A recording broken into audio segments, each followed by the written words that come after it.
go. Welcome back to the drawing table, where we will be having chill and casual conversations about art and creating it as well. We are your host Jourdan Tuffan. And Darmadi. And we have been planning to have guest appearances since the creation of the podcast. And we are really excited to finally have our very first guest with us today.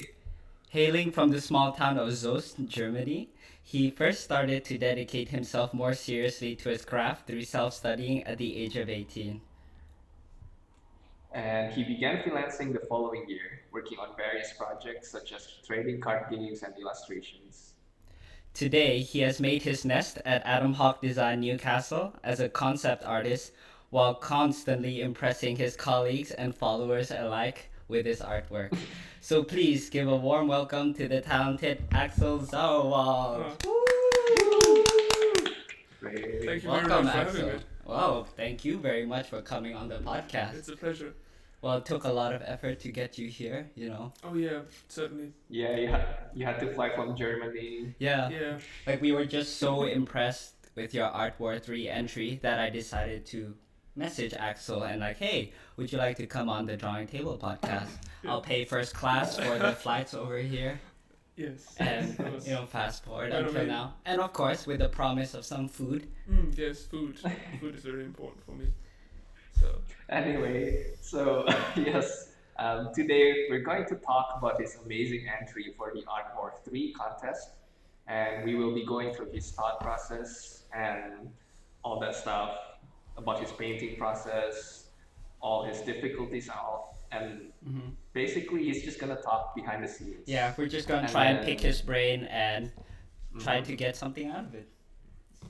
And near the end of the stream, we will be opening the chat for questions. So get your questions ready for the Q&A session at the end. Right, I think Ken cut off a little bit, but he was saying that, yeah, keep your questions until the end. And yeah, we will have a dedicated question and answer session later on. beautiful.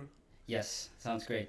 So first of all, for those of you that don't actually know what Art War is, it's actually a contest that is held annually by CUBEBRUSH, which is an online art community created by Mark Brunet. And for this year, the brief for the contest was to create either a villain or a hero character and drawing them in an epic illustration showing off their special powers. And along with their final submission of the illustration, they are required to send along a concept sheet as well, which shows all the crucial sketches, right? Did I get that Exactly, right? Yes. Okay. I mean, you did also an entry, so Well, that's basically true. we were in the same boat That's for the true. last. We are both months. comrades and also Exactly. rivals at the same Yeah. time. So Ken, would you mind showing Axel's entry on the screen for us so he can tell us a little bit more about it? Definitely. 1 second. There we go. That's not the right entry though. There we are. Let's see the final image first, Ken. I Right. think you'll have to zoom forward a little bit for that.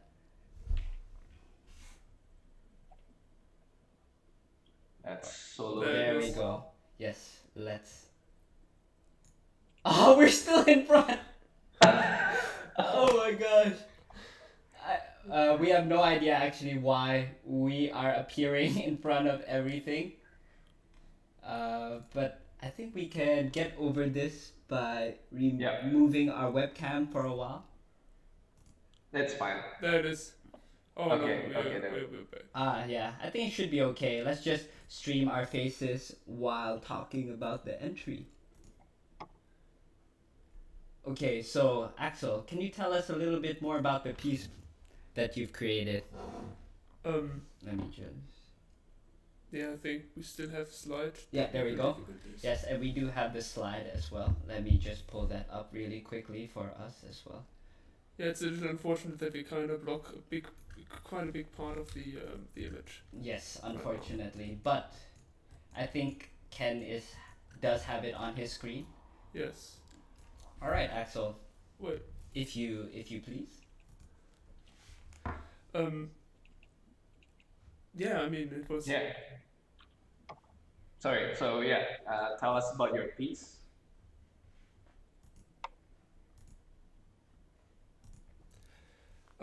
Then let's start, right? Yes.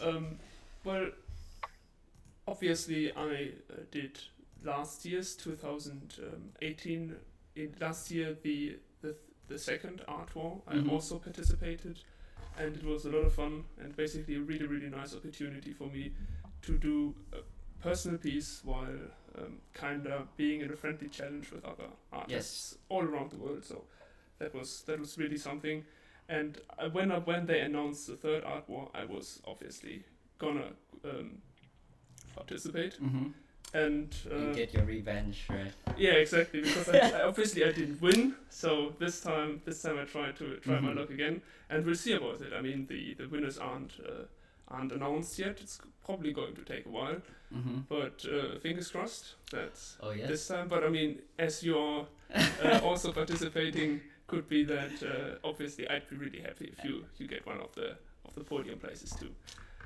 So the theme was, as you said, villains versus heroes, Yes. and it was kind of obvious from the start that I wanted to make a villain, not because well, it's easier to make. Obviously, I find it easier to make convincing villains than really nice and cool and powerful heroes.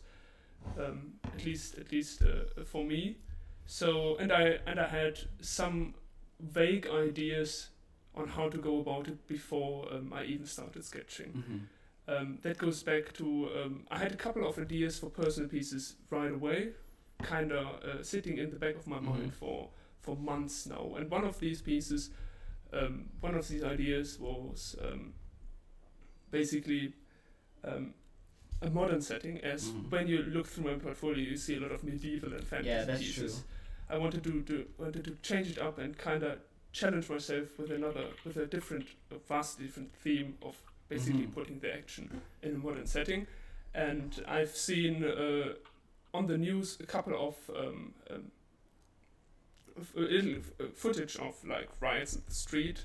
If you look back like a few years back, the 320 in Hamburg, for example, there was obviously a lot of going on there. Mm-hmm. And that inspired me to kind of focus the theme of the piece more on like law enforcement Right. and them fighting against a beast that is very powerful and big. And It's not a political no, metaphor. it's there. Obviously, there's no political. It's basically just the image that popped in my head one day with all the smoke or the gas grenades obscuring the view, Yeah. and it kind of looked cool in my mind. So I really wanted to try it out, and the Mhm. artwork was the perfect opportunity to do so. Oh yeah, for sure. So, what was the name of the villain that you came up with after all of this thinking? Yes, the name of the villain is Fagus, the Devourer. Oh, Vegas. Okay. And it's because I had the idea for the villain. His abilities are basically he can devour organic matter, preferable humans and Mhm. animals, into his body. He doesn't eat them. He touches them and tendrils start to Right. shoot out and grab organic matter to basically incorporate into his own body to make Yes. him stronger and to make him grow. So he starts off as a normal small human, Mhm. but then the more matter and the more material he gains, he devours, the bigger and more dangerous he becomes. Right. And that's what you can see when he basically gains critical mass. Right. Suddenly, new limbs start bursting out of his body, and you have all these weird fleshy things Mhm. everywhere. So he gets really disgusting and dangerous, obviously. And then, obviously, when I was thinking about a name, I looked up a few diseases and illnesses because, well, it is really disgusting, actually. And, I can imagine. There's just some subject matters Yes, if you're yes. doing research for.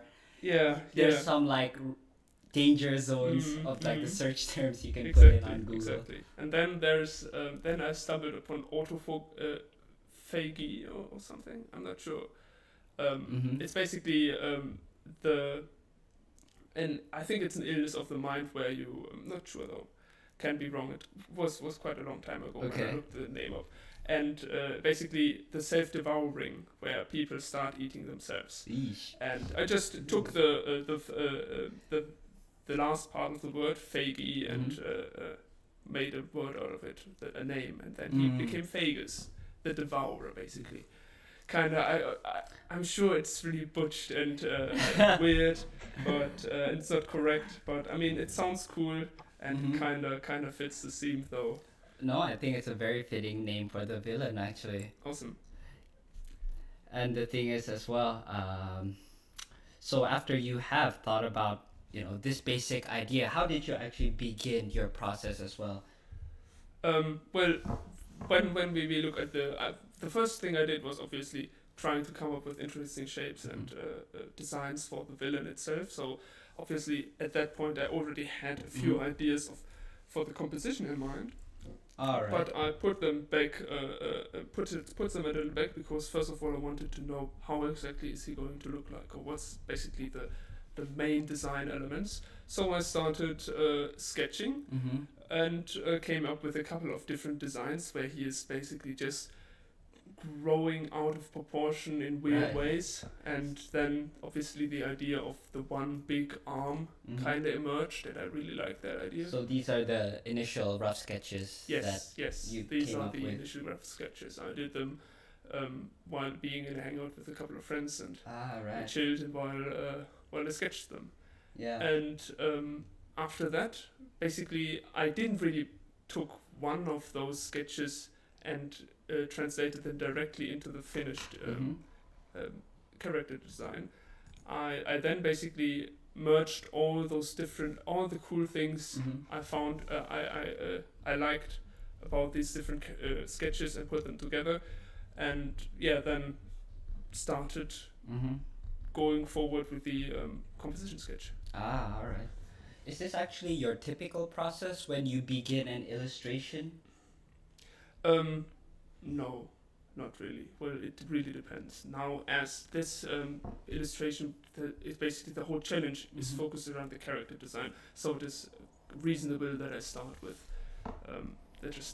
the character sketch. So I didn't have to worry about that anymore and could focus on the whole illustration. So I guess it's like the whole idea, rather than jumping straight into a final sketch or the composition sketch and actually having to then go back because you did not have any pre-established ideas, and maybe in the long run wasting more time. Exactly. You just decided to lay a strong foundation that you can fall back on just in case maybe the composition falters, And I mean, in that stage, I actually started gathering references as well.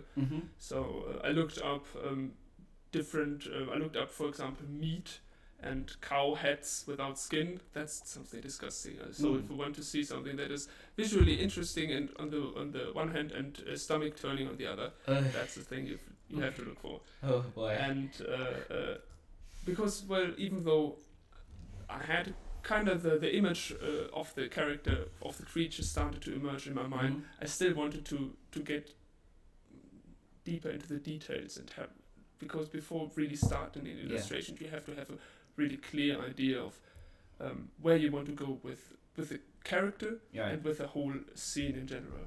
So yeah. So how do you know that this design is the right design for this character? Come again?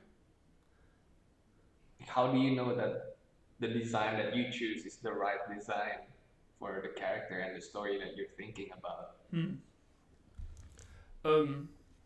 Well, I think as the whole theme of the art war kind of evolved around on the one hand, heroes and villains and their abilities, because it was directly stated that you should kind of show them in action and show their abilities, and then the ability I thought he could have, the devouring, kind of led to the whole.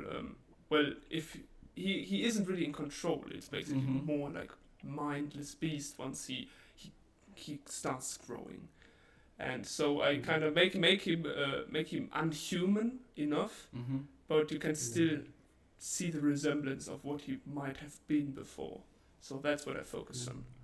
And obviously he is more of a force of nature, so having him really wanting to crush everything and basically being more of a mindless beast that cuffs and screams. You can see it even in the final illustration where he spits a lot. And I really see. I don't think I quite noticed that. Maybe you have to zoom in.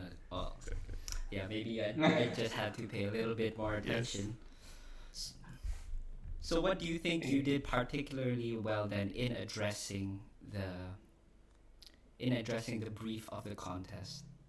Well, to be honest, the brief of the contest is very, very open and loose because, well, heroes and villains showing their abilities, that's basically it. So I could basically do anything and get away with it. I guess a better question would be like, what do you think makes your piece stand out from the rest of the competition? Well, obviously there are amazing entries so far, so there's obviously these a lot of good competition. Oh yeah, for and sure. Everyone has their unique take on the different sides of the war, let's put it that way. But well, I focused more on basically the impact of him interacting with the real world. So the real world basically representing the policemen that try to stop him on one hand, and on the other hand even running away or basically being defeated by him. So basically trying to show just a slice of reality, what could be if basically this thing is real. Right. That early in the morning or in the evening, however you want to see it, they kind of try to stop him on this parking lot, but obviously they are outclassed right away, and he's just destroying everything. Oh yeah. So basically having less of a character portrait, it is more of a scene with the character as focus. So it's kind of like taking a snapshot of like a moment. Maybe it's something that could even very well appear in a newsreel. Yes, Like, exactly. downtown Hamburg has just been recently wrecked by this monstrous 10-limb creature. Exactly. Don't leave your house. Yeah. Just still on the loose. Do not approach. Exactly. Do not touch. Right, It's not friendly. Yeah, and I think you did capture that very well. I mean, through a few different aspects of the piece actually. For like, first of all, the lighting and color are definitely very spot on.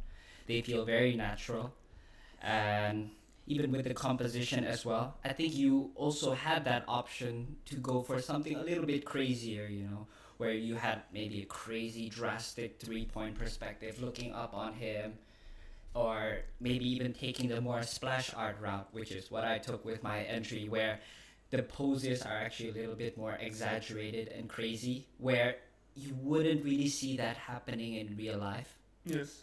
So I think you can say your entry is almost like the polar opposite to a certain extent of my piece, where it is more versus my piece, which is more whimsical and I guess stylized and crazy. Yours is a little bit more grounded and believable. And there basically that is, as you stated, it's basically how I try to stand out. If you look through my portfolio, I kind of try to avoid overly exaggerated scenes. Kind of even my colors are usually very muted, and that's something I personally really enjoy. And it kind of gives it, as you said, a more believable. It looks just more believable, at least in my opinion. I do have a question though, in regards to those decisions that you make. Is it a conscious decision that you have made, or is it just something that you found yourself attracted to? And well, one thing that it reminds me a lot of, and I know for sure, is that it is because of your influence from the old masters. Yes. Well, on the one hand, obviously, I really like this approach of it being kind of muted, kind of calm, kind of,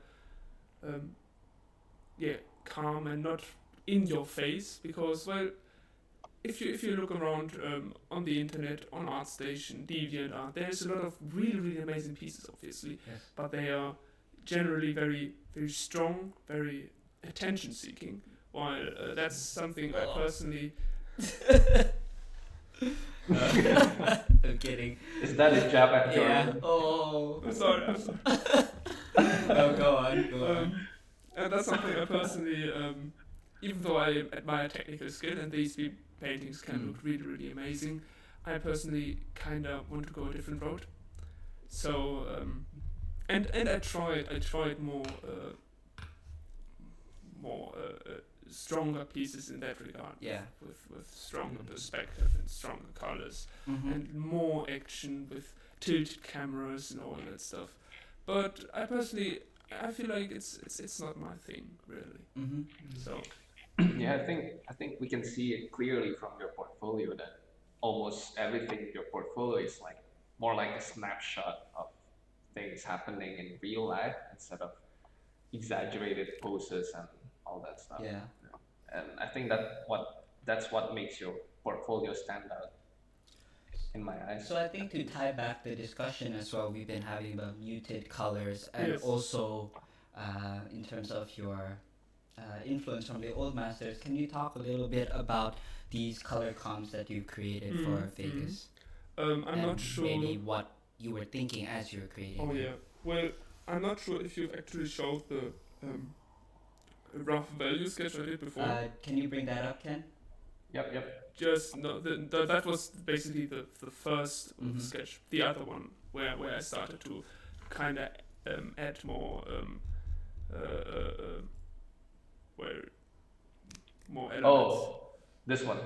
Yes, Oh, there it is, okay, exactly. there we Because go. I did this before jumping right into color, because that was actually one of my my goals for this art war, that I wanted to take a more structured approach with separating all the different elements that have to go into creating a piece. That is, on the one hand, as we discussed before, the character design, then composition sketch, and now basically figuring out the values. Right. Because if the values don't work, the colors won't work either. It's basically the values do have a higher priority, Right. at least in my opinion.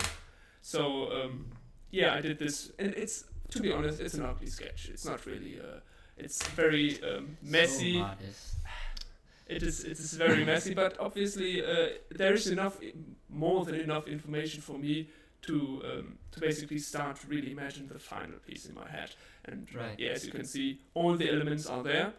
And after that, once I was basically satisfied with how the black and white sketch looked, Yes. and basically it conveyed the right feeling, I went to color and did a few color sketches.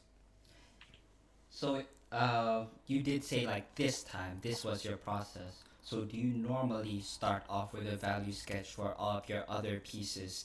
And if that is the case, or even if it's not, how many of these value sketches did you actually do?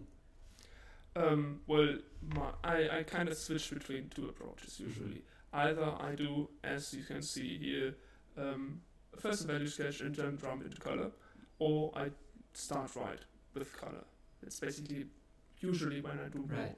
start with more fun sketches that aren't super serious and aren't meant to be big pieces in the end that are suited for my portfolio. Usually, well, in the past I kind of neglected doing a lot of different variations, and that might have been the a reason why, at least in my opinion, they could have been stronger than Right. they are. So this time I wanted to go all in and try come up with different color schemes Right. and different composition sketches. So you can say like this approach was actually born out of your experience from the previous art Oh, work, yeah, like yeah. learning from the mistakes or Yes. perhaps the insufficiencies Mm. that you had in your approach, your previous Yes. approach. That is. Exactly, and well, it is also I always want to improve myself. I have like this little rule for myself that every new portfolio piece I do has to be better than the one before. I And see. if it is objectively better in the end, I can't say. But generally, I try to improve on my workflow. I try to improve on all the different aspects of the piece, like color, values, composition, and so on.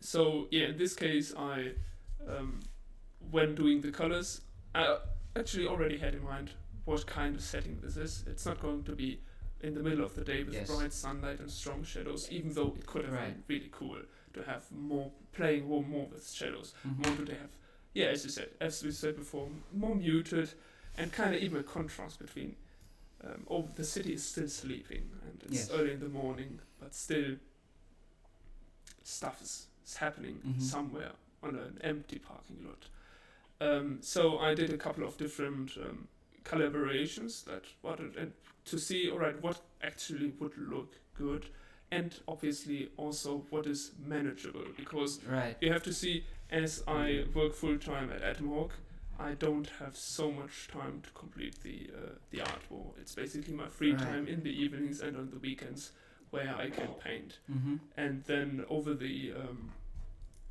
Christmas holidays, I went home to Germany, where I didn't have my computer and my setup there, so I couldn't paint for over 2 weeks, I see. where I would have all the time in the world to do so. Yeah. So that's obviously kind of influenced my decisions along the way, that I kind of try to plan ahead and don't make it too hard on myself. So the more elaborate lighting scenarios, or where you can see more of the background that isn't hidden in fog or mist, Right.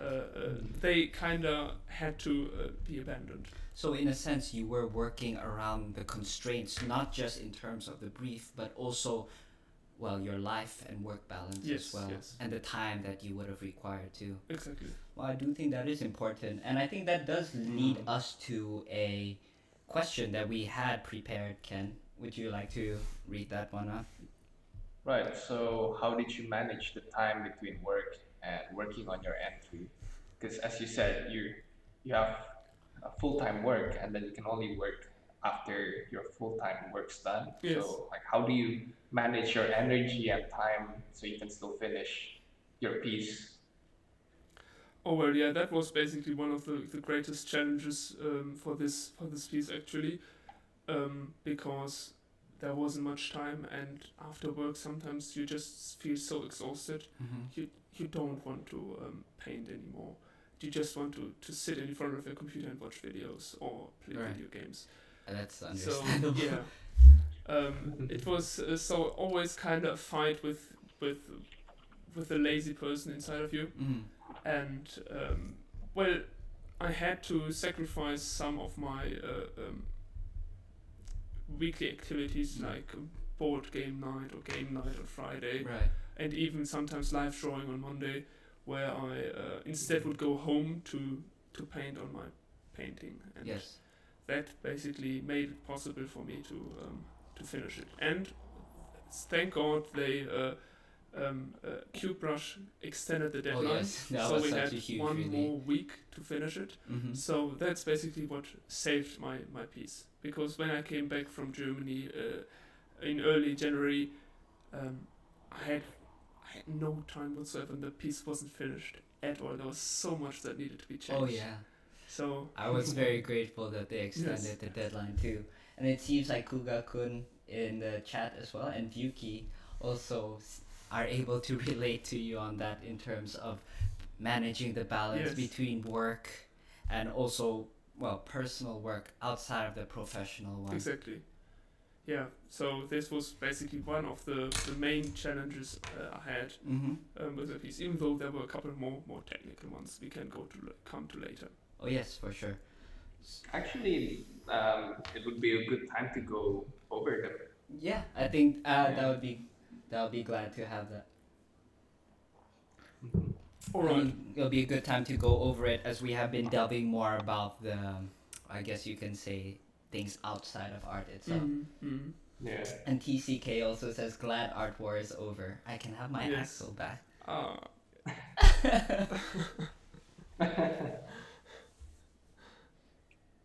And Latte Milky, we will answer your question later on in the Q&A session. So we'll keep that on the back burner. And Ken, we can go to the slide of some of the progress shots? Problem solving. Okay. Oh. Yes, I think this is one of the work in progress shots that you have sent to us actually. Oh yeah. So how far into the piece were you at this stage? I'd say halfway through. Well, nearly all the main challenges were conquered. So what were those main challenges? Well, obviously, challenges like, alright, we have to get the lighting to work, and the composition has to be nice, and the design of the creature of Vegas is now working, and actually I did change it much after this point, just adding some details and cleaning up, and all the main elements of the compositions are there, but now we have basically all the things that are secondary, like not really that important, but still do play a huge role in making a piece whole. That is the background and the ground itself. So you can I'm trying to pull up the image, so give me 1 second. Alright, no problem. Yes. I'll keep Giving you Axel problems. occupied. So you can say like this is like the base of your image that you have established for yourself to Yes, build yes. upon the more secondary details. Exactly. It's like now it's about, alright, how can I make it even better? Because I was quite satisfied. I really liked the level of detail around the main focus, and Right. I went with a more loose and brush strokey approach. So if you zoom in, you could see brush strokes. It's Right. not all rendered to the finest details. You could see every pore. That wasn't the main focus of Right. the piece. You did mention that to me as you were working on the contest Yes. entry, Yes. that this was a deliberate choice. Yes. So for this piece as well, you said that you at this stage it was already successful, but you wanted to make it better. What would you say makes this image at this stage successful? And what were the things you kept in mind as you were working on it to get to that stage? What I think is successful is on the one hand the light. It is the whole mood that I was aiming for really translated nicely into this stage, and it kind of even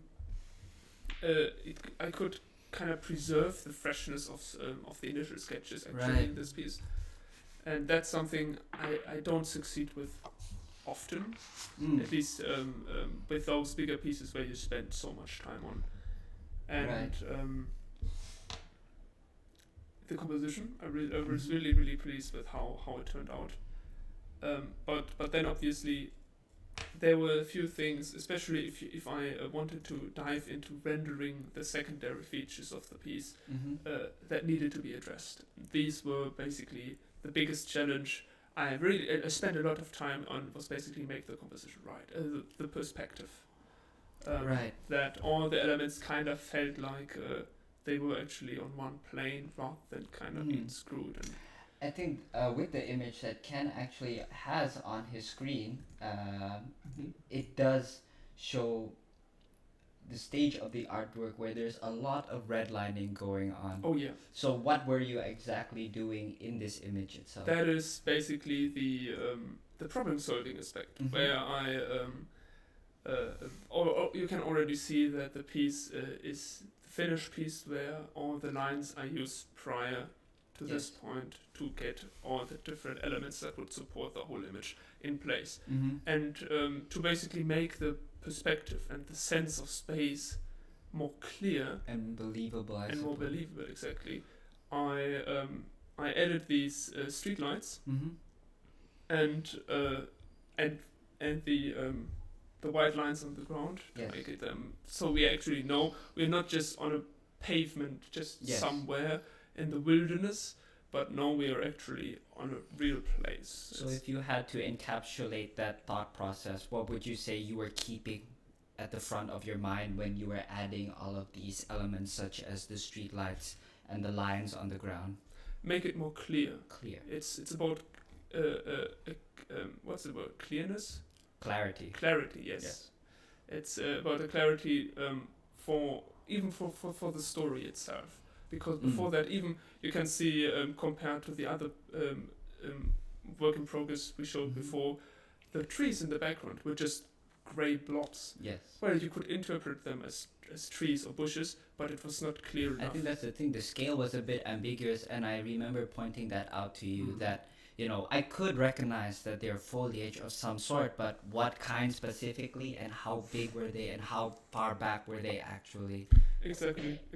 And basically figuring that out and making it clear and putting the time in to render those details. Even though if you zoom in, you can see it's so loose. It's just I can shapes zoom and in. blobs. Yeah, I do think that adding those in not only grounds the perspective, but it definitely adds a layer of storytelling, which I would say unfortunately was quite absent from the image.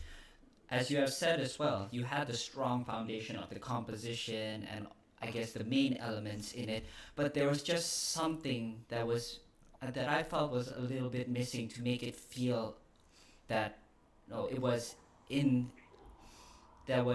more believable in this real world, which was what you were trying to aim for. Exactly. And the easiest solution was adding streetlights and making the place where there are actually an empty parking lot. Right. So, and it's an easy solution. I didn't have to paint a lot of details. Right. No buildings, no nothing. It's all very easy and simple. But as the environment isn't the focal point, I could get away with it. Right. Oh, and Blind Coyote Art as well mentions that there's lots of reverb, and I'm not sure where it's coming from, but we do apologize for that, as we just gotten this mic like 1 hour before the podcast, and we'll do a better job of fixing it. But going back to your piece as well, so the decision to go for the parking lot was more out of a consideration of the time limit, would you say, rather than maybe your initial intent for the piece? Yes. Well, the initial idea I had was him being basically downtown in a crowded street with high buildings and very cramped and with a lot more going on. So right. we have houses everywhere, we have cars, we have destruction going on. So that was the initial idea I had, but obviously I had to turn it down, tone it down because of the challenge. And but I think that kind of made it stronger in the end because it's more focused now. Right, so it is simple. Yes. And I think that's something that I personally learned from my piece as well, is that, I really love that, what do you call it, where it's like an abbreviation for something. I can't remember for it. But in any case, it's the word KISS, which stands for keep it simple, stupid. Yes. And exactly. I ended up just peeling back on so many of the things that I thought initially would look cool. But in the end, I think as you have been focusing in your image, the clarity of the read, I think really is important when it comes to illustrations such as this. And there's obviously a few tricks you can do to make sure that your piece is clear enough, at least in my opinion. So what were some of those tricks that you... Well, put the image on your screen, make it small, and go 4 meters away from the screen and look at it.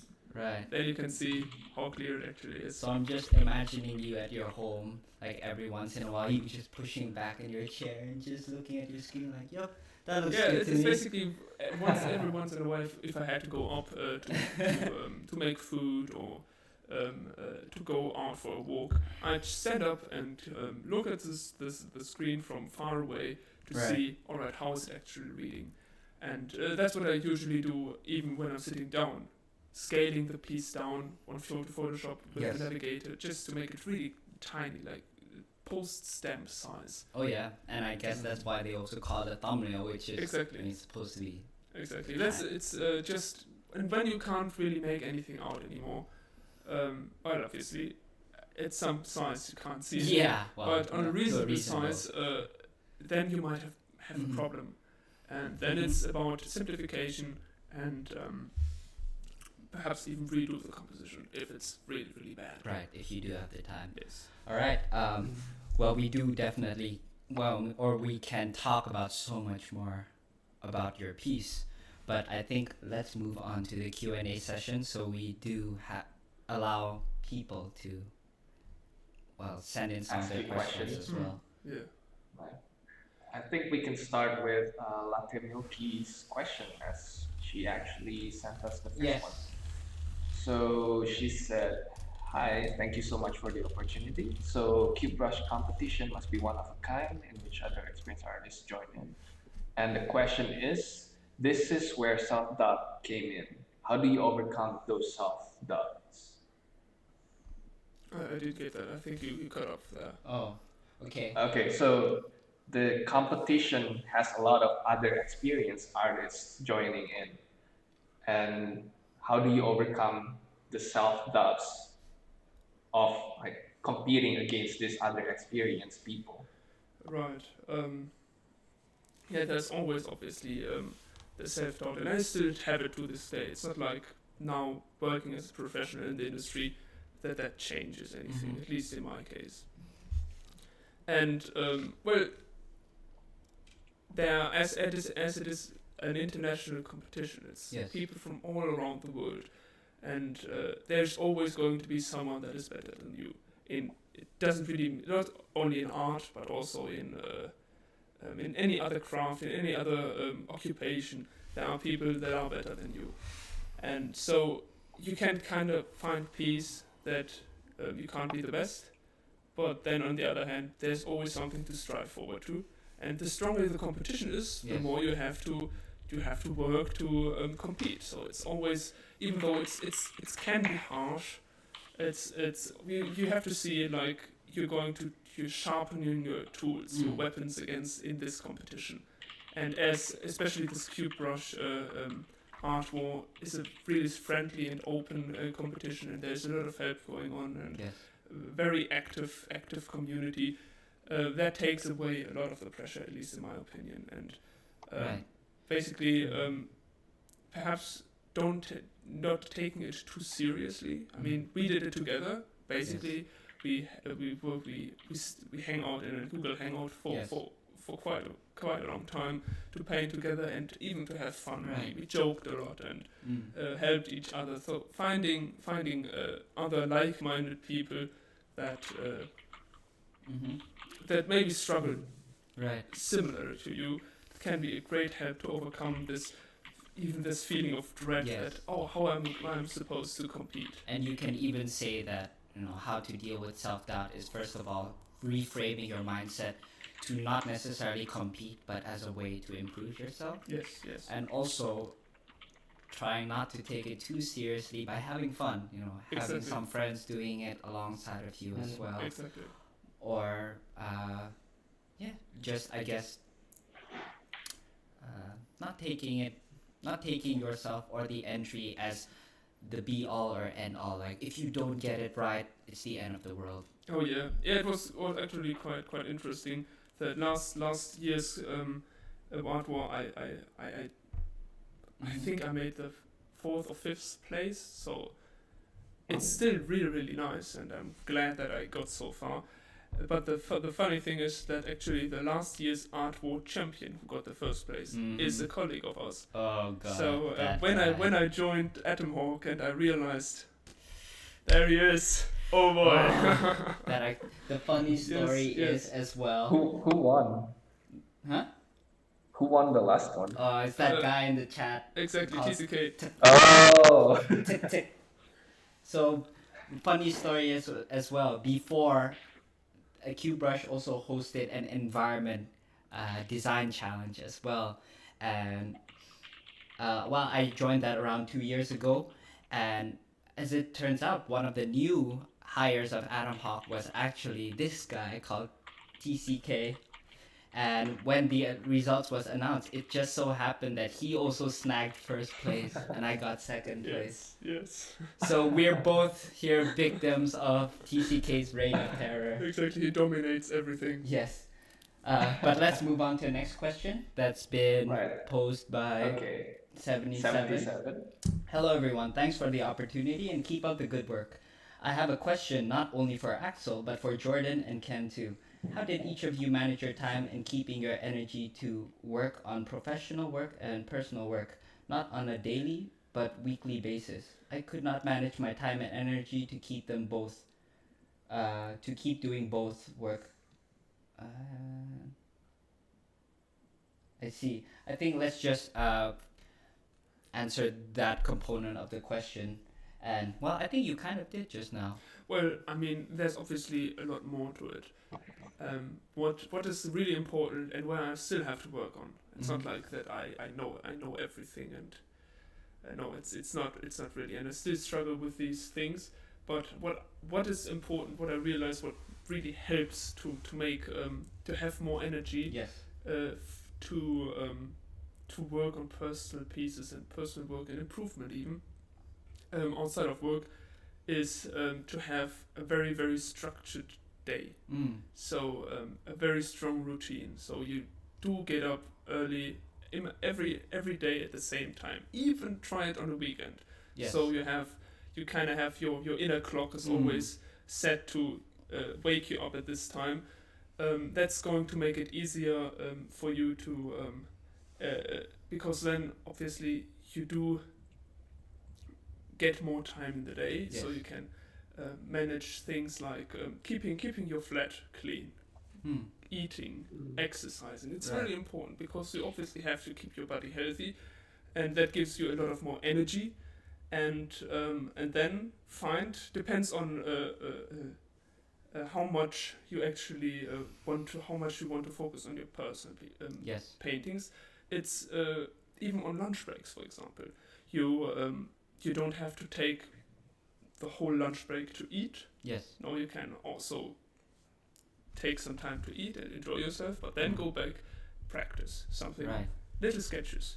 That's always. I did that for a while, where I would just sit on my place, on my Oh, yes. desk, the whole lunch break, and just do little sketches from imagination, or even sometimes studies. And that kind, even though it's like 15-20 minutes Yes. pieces, that is still a lot, especially if you don't get a lot of time or don't have enough energy to do it in the evening Right. when you're exhausted. Go to bed at a certain time every time, and that's going to make it easier for you to get up in the morning. Right. So you can kind of structure your day better, and obviously try to avoid the temptations of the internet Yes. and That's. video games. Oh, that's a very, very tough temptation to deal with. So if we had to summarize your answers, I've been taking notes. It's important to prioritize your needs. So not only just your art, but also your health as well. Feeding yourself and cleaning your place of residence. Yes. And to make time and sacrifice some of the things that maybe are usually a temptation or vice for you, and just start small as well. Oh yes. So certainly. if you can't squeeze in a couple of hours for the day, maybe start off with 15 minutes of, let's just say, your lunch break, and work from there. Mhm.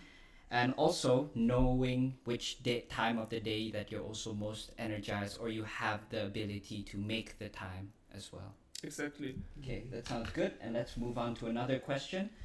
And Oh, and TCK said, whilst I stood behind giving suggestions. Come again? The lunch break. Thomas said, whilst I stood behind giving suggestions. Oh yeah, definitely a lot of time. suggestions. Yes. Very physical suggestions, if you know what I mean. And there is Okay, one more. third question, yeah, by Kuga-kun. Yes. She said, what's your dream project? My Dream project. oh, my dream project. Oh boy. Oh boy. Oh boy. Well, I'd love to one day work obviously on personal stuff for a living. Yes. So even though working as a professional concept artist is a lot of fun, and it is basically was the goal of basically practicing and becoming an illustrator and then a concept artist. It's still more fulfilling for me to work on personal pieces and kind of being able to kind of create stuff for myself. Mhm. That is basically my own vision. So that'd be something like a far off goal where I work on. It can be anything really. It can Right. be more entertainment focused, like video games or animation. It could be books, like an art book would be amazing, or besides personal projects, I'd really like to. There are obviously really awesome franchises out there that I'd love to work on, like the Elder Scrolls. This is it's dear. It's close to my heart as it kind of shaped my my teenage years playing Oblivion and Skyrim. Yeah. And basically it kind of strengthened my love for fantasy and role playing, and then other games like the Soulspawn series. Yes. They are really big inspiration for me. Oh yeah, as Ken said as well, he's a really big fan of it. Yes, and it's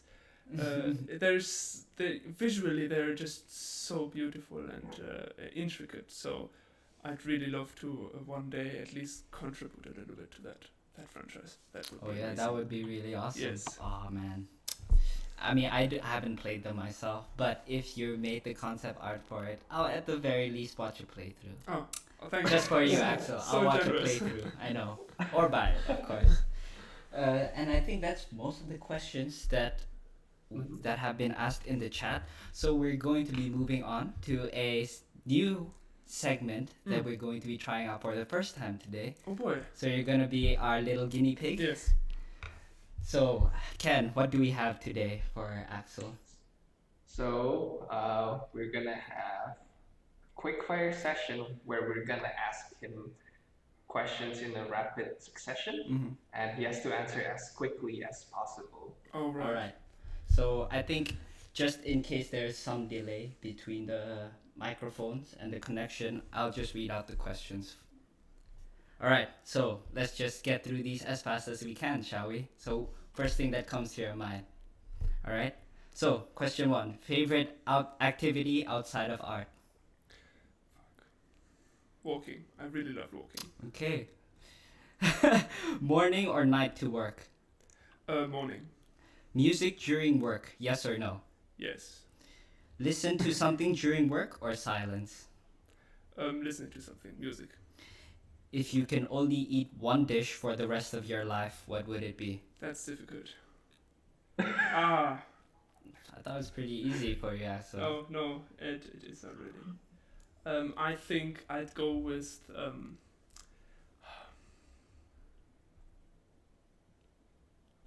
Tick tock, tick tock, tick tock. fish and salad. Okay, good answer. What are you currently reading? I'm reading Notes from the Underground by Dostoyevsky. Very intellectual. Oh boy. What has inspired you lately? What has inspired me? Actually, Dostoyevsky. That is really. Okay. Next question. Would you rather have uncontrollable body hair or uncontrollable body odor?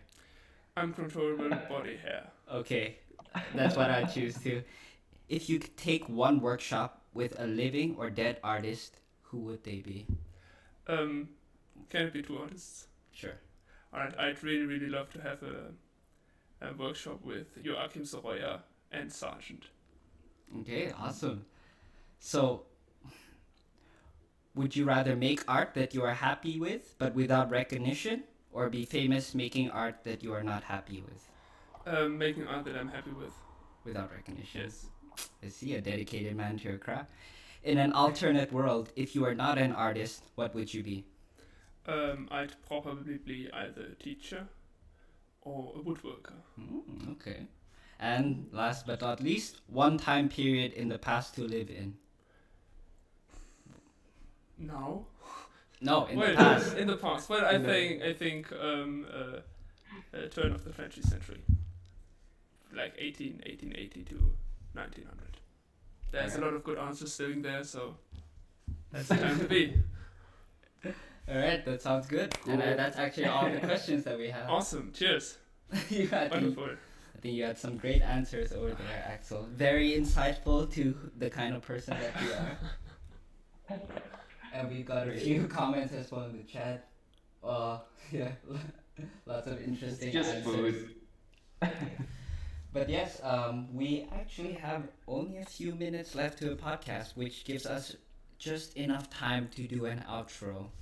So, for those of you that enjoyed today's podcast and enjoyed looking at Axel's work as well, you can find more of his artwork at Ken, if you would do the honors.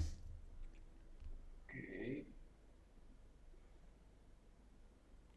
There we go. So, if you would like to follow more of Axel's work, you can find it over here on Instagram, We can't see your ArtStation, hand. and Facebook.